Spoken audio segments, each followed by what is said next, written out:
Shalom, kita bersyukur pada Tuhan untuk anugerah Tuhan bagi kita dan juga bersyukur karena Tuhan pimpin serta kehidupan kita hingga hari ini. Kali ini kita akan belajar kebenaran firman Tuhan. Saya mengajak kita untuk memperhatikan dari Efesus pasal yang ke-6 ayat 5 sampai dengan ayat yang ke-8. Saya akan membaca buat kita, silahkan saudara menyimak di Alkitabnya masing-masing.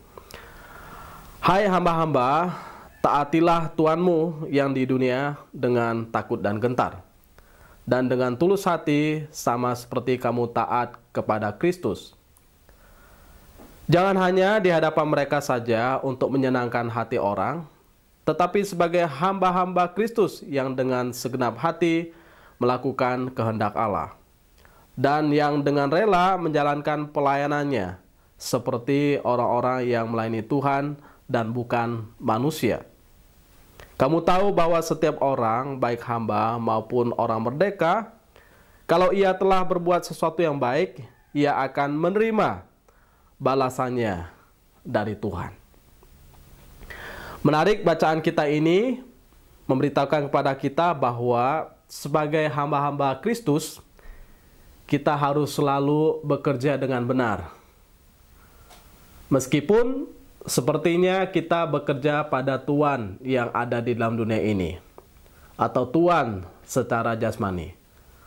Tetapi kita harus ingat, apapun yang kita kerjakan, kita harus kerjakan dengan motivasi, tujuan, semangat, bahkan segala kualitas tanggung jawab untuk Tuhan.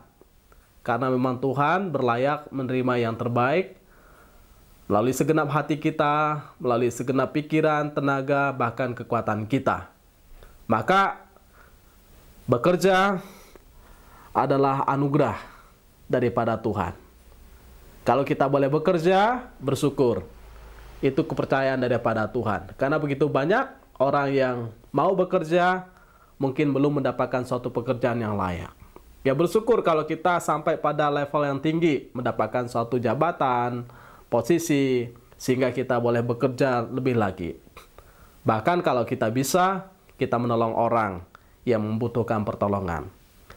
Karena salah satu mandat yang Tuhan anugerahkan kepada manusia adalah memang mandat bekerja. Selain daripada mandat budaya, mandat untuk berkeluarga. Tetapi mandat bekerja, ini adalah mandat yang sangat istimewa daripada Tuhan. Bekerja adalah kekayaan bagi orang miskin. Karena dari bekerja, semiskin-miskinnya orang, kalau orang itu bekerja, maka dia akan mendapatkan suatu upah, mendapatkan suatu hasil. Bahkan tidak sedikit kisah bahwa orang miskin kemudian menjadi orang yang mengenyam pendidikan yang tinggi, bahkan menjadi orang yang kaya raya. Jadi bekerja adalah kekayaan bagi orang miskin. Maka semiskin-miskinnya orang, kalau dia rajin bekerja, suatu saat dia bisa kaya. Tetapi sekaya-kayanya orang, kalau dia malas, suatu saat dia bisa miskin. Maka bekerjalah selama masih diberi kekuatan, kesanggupan, kesempatan, bahkan anugerah untuk bekerja. Nah, mandat bekerja ini dianugerahkan Tuhan secara umum. Karena ini memang mandat budaya, mandat umum yang Tuhan berikan kepada manusia yang hadir di muka bumi ini. Sehingga kita lihat semua orang bekerja. Waktu orang bekerja, mereka tahu bahwa ada sesuatu yang mereka ingin capai. Memang berbagai motivasi. Kenapa orang bekerja? Ada orang bekerja ingin kaya, ada orang bekerja ingin mendapatkan suatu jabatan, ada orang bekerja karena rasa kalau nggak bekerja, nggak ada sesuatu kegiatan yang dilakukan. Ada orang kalau nggak kerja, ya nggak enak badan katanya. Tapi yang pasti bahwa Tuhan menempatkan manusia di Taman Eden untuk mengusahakan dan memelihara taman itu. Kemudian diperintahkan kepada manusia supaya mereka berkuasa atas semua ciptaan Tuhan. Dengan kata lain, bahwa ketika manusia ditempatkan di dalam Taman Eden, memang Tuhan memberikan anugerah supaya manusia menjadi wakil Allah, mengerjakan, memelihara, merawat, mengusahakan, bahkan menjadi penata layan semua ciptaan Allah untuk memuliakan nama Allah. Itu dikatakan di dalam Kejadian pasal 2 ayat 15. Tuhan Allah mengambil manusia itu dan menempatkannya dalam Taman Eden untuk mengusahakannya dan memelihara taman itu. Mengapa kita bekerja? Ya, ini suatu hal yang menarik. Kalau kita memperhatikan teori dari kebutuhan Abraham Maslow, dia berkata bahwa kenapa manusia bekerja? Menurut teori dia mengemukakan ada 5 alasannya. Yaitu itu bicara tentang kebutuhan manusia. Dimulai daripada kebutuhan dasar, kenapa manusia bekerja? Ya karena kebutuhan dasar secara fisiologis atau secara fisik atau secara jasmani, yaitu bicara tentang kebutuhan manusia makan minum, manusia membutuhkan istirahat, manusia membutuhkan kehidupan untuk kebutuhan jasmani, sehingga manusia itu bekerja. Berikutnya, kenapa manusia bekerja? Karena manusia membutuhkan rasa aman. Jadi setelah kebutuhan jasmani terpenuhi, rasa aman, safety need, yaitu bicara tentang bagaimana manusia memproteksi diri dengan keamanan, misalnya dengan asuransi, kebutuhan-kebutuhan yang lain yang membuat dia aman. Dia kemudian memperkerjakan satpam misalnya. Itu lebih kepada bukan kebutuhan jasmani lagi, tetapi lebih kepada kebutuhan di mana dia membutuhkan rasa aman, tabungan, dan lain-lain. Juga kebutuhan sosial. Ini bicara tentang bagaimana seseorang itu membutuhkan yang namanya love needs, yaitu kasih sayang, membutuhkan relasi, membutuhkan hubungan, baik dengan keluarga, baik dengan teman, maupun dengan orang-orang lain. Itu relasi secara sosial. Kemudian kebutuhan secara ego. Sekarang egonya juga harus terpenuhi. Sehingga kita sebut self-esteem. Itu bicara tentang orang ingin dihargai, orang ingin dihormati, orang ingin apresiasi. Jadi tidak heran misalnya ada orang tersinggung hanya karena tidak disebutkan namanya, hanya karena tidak dihormati. Jadi karena memang dia membutuhkan yang namanya kebutuhan secara ego supaya dia dihargai. Ketika egonya dihargai, maka menurut dia bisa mempunyai kepercayaan diri. Dia berada di dalam posisi yang layak. Kebutuhan berikutnya adalah kebutuhan aktualisasi diri. Dia udah nggak butuh lagi makan minum, dia tidak butuh lagi yang namanya keamanan, karena memang dia sudah sangat aman, baik secara fisik maupun secara kehidupan ke depan.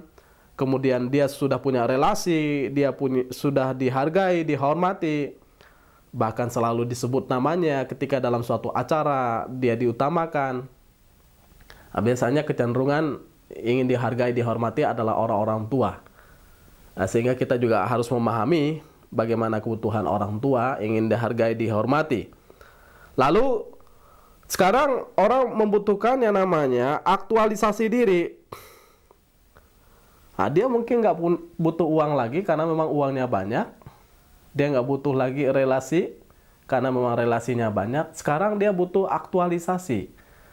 Bagaimana dia bisa mengaktualisasi dirinya dengan kreativitas, dengan berbagai-bagai kegiatan. Sehingga nggak heran misalnya ada orang kaya menyisihkan uangnya untuk dibagikan kepada orang-orang membutuhkan. Sehingga nggak heran misalnya ada orang yang terhormat berani turun ke bawah, lalu dia menolong orang-orang yang paling bawah sekalipun.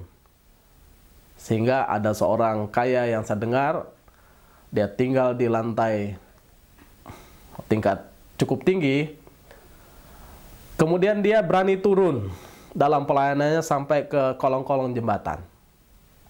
Ini menunjukkan kepada kita bahwa dia membutuhkan sebetulnya aktualisasi diri. Nah, namun kalau kita orang percaya, kita bukan hanya sampai di situ ya. Jadi memang kita butuh yang namanya kebutuhan jasmani, kita butuh yang namanya keamanan, kita butuh yang namanya kasih sayang, penghormatan, kita butuh yang namanya aktualisasi diri, bagaimana kita bisa mengaktualisasi semua yang kita miliki, sehingga itu menjadi makna. Tapi lebih daripada itu adalah bagaimana kita mengabdi. Nah, ini yang tidak ditulis oleh Abraham Maslow. Pengabdian diri terhadap Tuhan tidak bisa diukur dengan hal yang lain. Jadi nggak harus nunggu semuanya kebutuhan ini terpenuhi. Ketika kita sadar bahwa kita adalah ciptaan Tuhan, patut kita mengabdi kepada Tuhan. Jadi pengabdian kepada Tuhan, mengerjakan segala sesuatu yang terbaik untuk Tuhan kita, karena memang kita wakilnya di bumi ini. Sehingga menurut Alkitab sebetulnya ketika kita bekerja, ya kita ingin mengabdi kepada Tuhan kita yang adalah Tuhan di atas segala Tuhan yang ada dalam dunia ini. Dia adalah Tuhan di atas segala Tuhan. Dan waktu kita bekerja, kita ingat Allah kita juga bekerja kok. Misalnya waktu kita baca Kejadian pasal 1, bagaimana Allah bekerja dari hari pertama sampai dengan hari yang ke-6. Lalu hari yang ke-7 dia beristirahat. Tapi menunjukkan bahwa Allah kita adalah Allah yang bekerja. Meskipun dia punya segalanya, tetapi Allah bukan Allah yang nganggur. Allah bukan Allah yang mementingkan kenikmatan diri. Tapi dia memang Allah yang bekerja, bekerja, dan bekerja. Nah, kalau Jokowi berkata bekerja, bekerja, bekerja, maka Allah kita itu 6 kali bekerja, bekerja, bekerja, bekerja, bekerja, bekerja. Lalu baru istirahat. Artinya poinnya adalah bekerja harus lebih besar porsinya daripada istirahat atau ibadah. Meskipun kita tahu bahwa semua yang kita kerjakan ini kan tujuannya adalah untuk memuliakan Tuhan, beribadah kepada Tuhan. Tapi bagaimana ibadah kita yang sejati, itu bisa dilihat daripada pekerjaan kita yang kita kerjakan. Sehingga Yesus berkata dalam Yohanes 9 ayat 4, kita harus mengerjakan pekerjaan Dia yang mengutus aku selama masih siang. Karena akan datang malam di mana tidak ada seorang pun yang dapat bekerja. Ini kesempatan. Allah kita adalah Allah yang bekerja dan Allah mengutus anaknya untuk bekerja. Menarik, anaknya bekerja nggak setengah-setengah. Dia mengorbankan diri sampai mati, bahkan bangkit, semua selesai. Sehingga perkataan Yesus di kayu salib adalah tetelestai, sudah selesai. Sampai klimaks, sampai benar-benar selesai, habis, totalitas, maksimum dia kerjakan. Kemudian ia berkata kepada murid-muridnya, Bapakku bekerja sampai sekarang, maka aku pun bekerja juga. Nah, ini menarik, bahwa Allah kita memberikan suatu teladan, Dia adalah Allah yang bekerja, Roh Kudus bekerja sampai hari ini. Sehingga Dia terus menyertai kita, memelihara kita. Jadi tidak ada alasan bagi kita untuk tidak bekerja, karena memang Allah kita adalah Allah yang suka, semangat, bahkan antusias bekerja. Dan kenapa kita bekerja? Karena bekerja adalah perintah Allah. Kita perhatikan di dalam Keluaran 20 ayat 8 dan 9. Juga perhatikan Ulangan 5 ayat 13. Kita perhatikan di situ, ingatlah dan kuduskanlah hari Sabat. Nah, tentu ini suatu peringatan untuk kita bahwa kita harus ingat hari Sabat.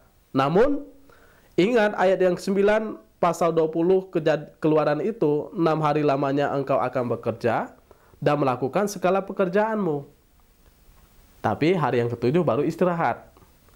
Orang seringkali istirahat dulu yang dipikirkan bekerja berikutnya. Padahal sebetulnya bekerja, istirahat. 6 hari lamanya engkau akan bekerja dan melakukan segala pekerjaanmu. Kenapa kita bekerja? Ya supaya jangan jadi beban bagi orang lain. Ada tipe orang yang suka menjadi beban bagi orang lain. Tapi menarik bahwa Paulus tidak mau menjadi beban bagi jemaat. Sehingga dia berkata di dalam 2 Tesalonika 3 ayat 8, dan tidak makan roti orang dengan percuma, tetapi kami berusaha dan berjerih payah siang malam supaya jangan menjadi beban bagi siapapun di antara kamu. Memang kita harus bekerja, tidak boleh menjadi beban bagi orang lain. Anak tidak boleh menjadi beban bagi orang tua tidak boleh menjadi beban bagi anak. Ya, jadi semua harus bekerja menurut ukuran kemampuan yang dimiliki oleh dia. Jadi semangat bekerja itu adalah semangat yang memang harus tumbuh dalam masing-masing orang. Jangan mau membebani orang. Jangan menjadi beban bagi orang lain. Kita harus sungguh-sungguh mengerjakan semuanya dalam kehidupan kita. Kita bekerja itu karena kita tahu bahwa nggak selamanya ada waktu untuk bekerja. Misalnya orang bekerja di perusahaan aja ada limitnya, ada batas waktunya. Dan Yesus juga berkata bahwa kita harus mengerjakan pekerjaan Dia yang mengutus aku selama masih siang. Artinya apa? Selama masih ada kesempatan, waktu yang Tuhan berikan. Jadi kita harus mengejar waktu itu. Kalau waktu itu sudah berakhir, habis, kita mau kerja, ya tidak bisa. Maka bekerjalah selama masih ada waktu. Masih ada kesempatan, selama masih siang. Nanti kalau sudah malam, kita akan beristirahat. Kalau Tuhan Yesus datang, kita waktunya untuk bertemu dengan Dia. Sehingga ya waktu yang Tuhan berikan sekarang ini kita pergunakan dengan sebaik mungkin. Jangan sampai kita terlambat, menyesal, atau kita belum selesai pekerjaan kita. Jadi kita lakukan tugas tanggung jawab kita dengan sebaiknya. Ada peringatan-peringatan juga bagi mereka yang malas bekerja. 2 Tesalonika 3 ayat 10 berkata, sebab juga waktu kami berada di antara kamu, kami memberi peringatan ini kepada kamu, jika orang tidak mau bekerja, janganlah ia makan. Jadi yang pertama, orang yang tidak bekerja, ya memang dia tidak makan. Kenapa? Ya karena nggak ada hasil pekerjaannya kok. Sama seperti orang yang tidak menabur, ya dia tidak menuai. Ini suatu hukum yang Tuhan anugerahkan kepada kita untuk kita pahami bahwa secara logis, secara konsekuensi, orang yang menabur, ya dapat berkat sehingga dia menuai. Kemudian, orang yang bekerja dapat berkat sehingga dia makan. Berapa porsi makan ya tergantung daripada hasil jerih payah yang dia dapat. Tapi yang pasti bahwa nggak mungkin lah kalau orang itu menabur nggak dapat upahnya. Pasti ada upahnya.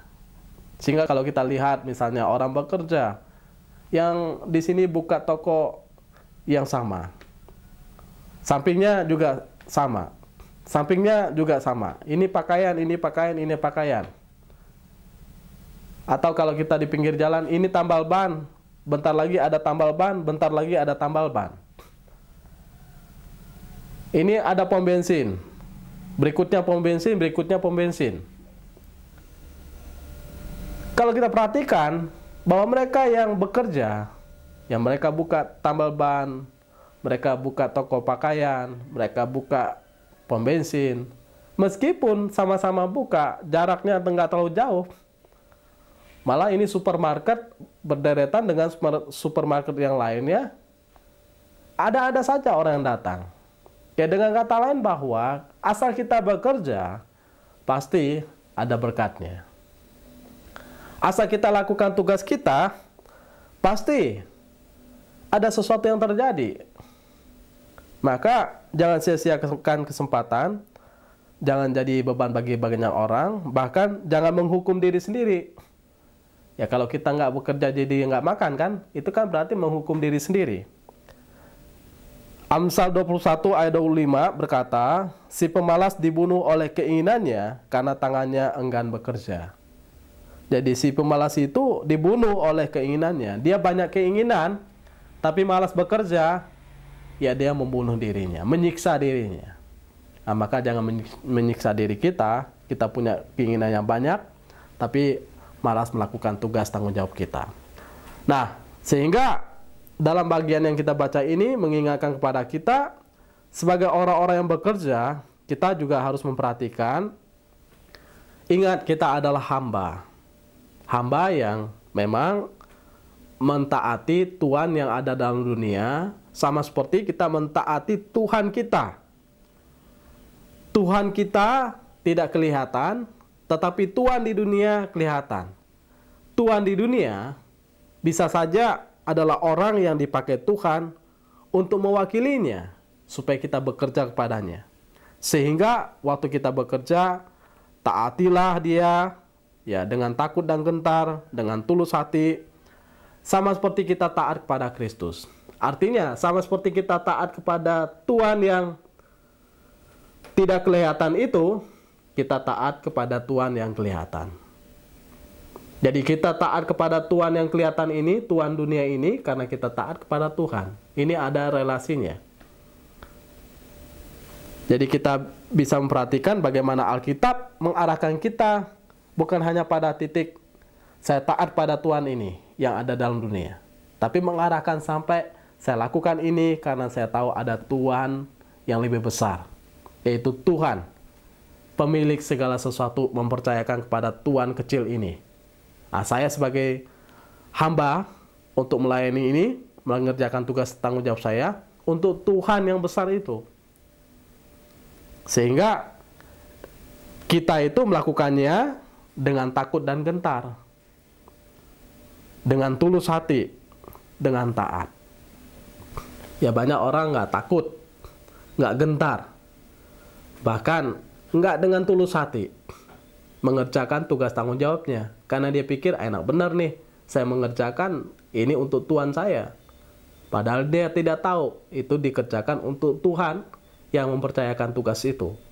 Sehingga dalam perumpamaan 5 talenta, 2 talenta dan 1 talenta, menarik, yang 1 talenta itu berpikiran negatif terhadap tuannya.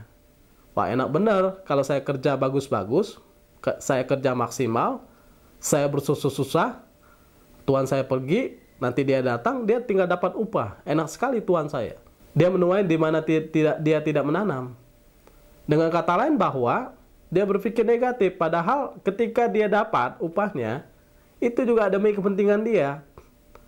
Kebahagiaan tuannya harusnya menjadi kebahagiaan dia. Nah, pada titik itu kita harus berpikir bahwa kebahagiaan Tuhan saya adalah kebahagiaan saya.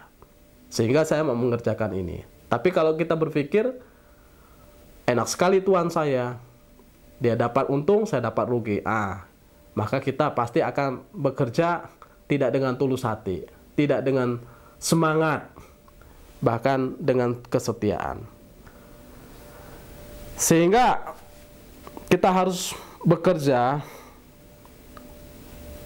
jangan hanya di hadapan tuan-tuan kita itu untuk menyenangkan hati mereka, tetapi sebagai hamba-hamba Kristus yang dengan segenap hati melakukan kehendak Allah. Jadi jangan menjadi seorang penjilat yang hanya ingin menyenangkan Tuhan yang ada dalam dunia ini. Kita berbicaranya menyenangkan sekali, tapi hasilnya nothing. Tapi kita harus bekerja, berbicara sesuai dengan realitas. Jadi bukan hanya untuk kepentingan kesenangan Tuhan ini. Titik yang paling jauh untuk kesenangan Tuhan. Jadi jangan cuma menyenangkan hati manusia. Bisa saja manusia ini senang, Tuhan nggak senang. Sehingga kalau misalnya Tuhan kita menyuruh kita berbuat dosa, pertanyaan saya, kita lakukan nggak? Ya kalau hanya untuk menyenangkan dia, ya kita lakukan. Dia suruh berbohong, kita berbohong. Dia suruh korupsi, kita korupsi. Dia suruh melakukan, misalnya, ada 2 laporan. Kita lakukan. Kenapa? Karena kita nggak takut dan gentar pada Tuhan. Kita tidak tulus melakukan itu untuk Tuhan. Kita hanya mau melakukan untuk menyenangkan Dia. Nah, kita pikir kita sudah lepas kan? Padahal ingat, selalu ada relasi. Apa yang kita buat terhadap Tuhan kita, kalau salah, kalau tidak benar, kita akan bertanggung jawab di hadapan Tuhan. Tapi kalau benar, kita akan bertanggung jawab di hadapan Tuhan. Sehingga kita harus mengerjakannya dengan suatu kerelaan. Dan yang dengan rela hati menjalankan pelayanannya sama seperti orang-orang yang melayani Tuhan dan bukan manusia. Jadi dengan rela, dengan sungguh, dengan setia, bahkan sukacita. Nah, jadi kita jangan bersungut-sungut, jangan berhitung, jangan kikir, jangan pelit, bahkan jangan tidak sungguh-sungguh mengerjakan, tapi dengan rela. Nah, orang Kristen adalah orang yang rela mengerjakan yang terbaik untuk Tuhan. Karena memang Tuhan berhak mendapatkan yang terbaik. Kamu tahu bahwa setiap orang, baik hamba maupun orang merdeka, kalau ia telah berbuat sesuatu yang baik, ia akan menerima balasannya daripada Tuhan. Ini yang merupakan sesuatu yang penting bagi kita.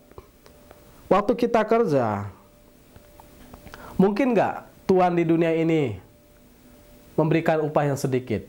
Mungkin saja. Mungkin nggak Tuhan di dunia ini memerintahkan kita untuk melakukan hal yang curang? Mungkin saja. Mungkin nggak Tuhan di dunia ini mengurangi upah kita?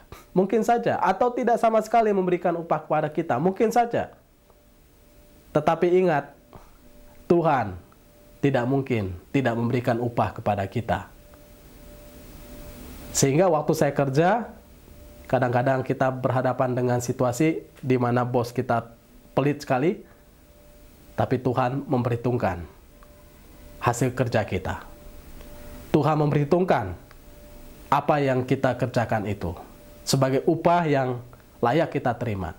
Kadang-kadang upah itu nggak harus selalu dari bos duniawi ini, tapi Tuhan bisa memberikan berkat jauh lebih besar dari orang-orang yang tidak terduga, dari orang-orang di sekitar kita, bahkan kadang-kadang orang-orang yang tidak terlalu dekat dengan kita. Nah, pengalaman ini pengalaman yang indah yang seringkali kita alami, bukan? Termasuk juga saya. Kadang-kadang kita harap dari orang-orang yang di sekitar kita, misalnya bos kita, misalnya keluarga kita, misalnya gereja kita. Tapi ternyata Tuhan menyalurkannya, berkat itu, upah itu, dari berbagai cara. Ya, anak saya secara simpel, dia bergumul untuk sepeda. Ya kita pikir, ya tunggu dulu, berdoa dulu, meminta kepada Tuhan, memohon berkat daripada Tuhan. Sampai pada waktunya, ternyata Tuhan membuka jalan melalui orang yang tidak kami duga. Nah, ini kisah sederhana sekali. Artinya bahwa ya kita mendapatkan berkat dari orang-orang di sekitar kita, dari cara Tuhan yang sempurna, dan itulah upah daripada Tuhan. Maka waktu kami melayani misalnya, kami nggak duga berkat itu dari berbagai cara Tuhan berikan, bahkan melalui berbagai orang yang Tuhan berikan. Nah, sehingga kalau bisa melayani melalui pelayanan ini, itu pun ada orang-orang yang Tuhan gerakan hati. Maksud saya adalah kita kerja aja tugas kita, nanti Tuhan tambah-tambahkan. Nanti Tuhan tahulah kebutuhan kita. Yang penting kita setia, kita kerjakan satu demi satu. Karena memang dari Tuhanlah kita mendapatkan upah. Ini benar sekali. Jadi jangan menuntut, jangan marah, jangan kecewa kalau manusia tidak memberikan upah sesuai dengan apa yang kita harapkan. Tapi yakinlah, Tuhan Allah yang hidup, telinganya tidak kurang tajam, matanya selalu memandang dari atas, bahkan tangannya selalu terulur pada orang-orang yang berharap pada Dia. Maka andalkan Tuhan, berharaplah pada Tuhan di atas segala harapan-harapan kita. Dan kita meyakini bahwa tangan Tuhan terlalu sempurna. Dan itu yang membuat kami terus semangat melayani Tuhan, terus bersuka cita, ya karena kami tahu bahwa Tuhanlah yang menjadi penyalur berkat, bahkan pemberi upah yang terbaik, yang dapat diandalkan. Sehingga tetap semangat, bersuka cita dalam Tuhan, bekerjalah dengan sungguh, lakukanlah segala sesuatu seperti untuk Tuhan, bukan untuk manusia. Terpujilah nama Tuhan. Amin.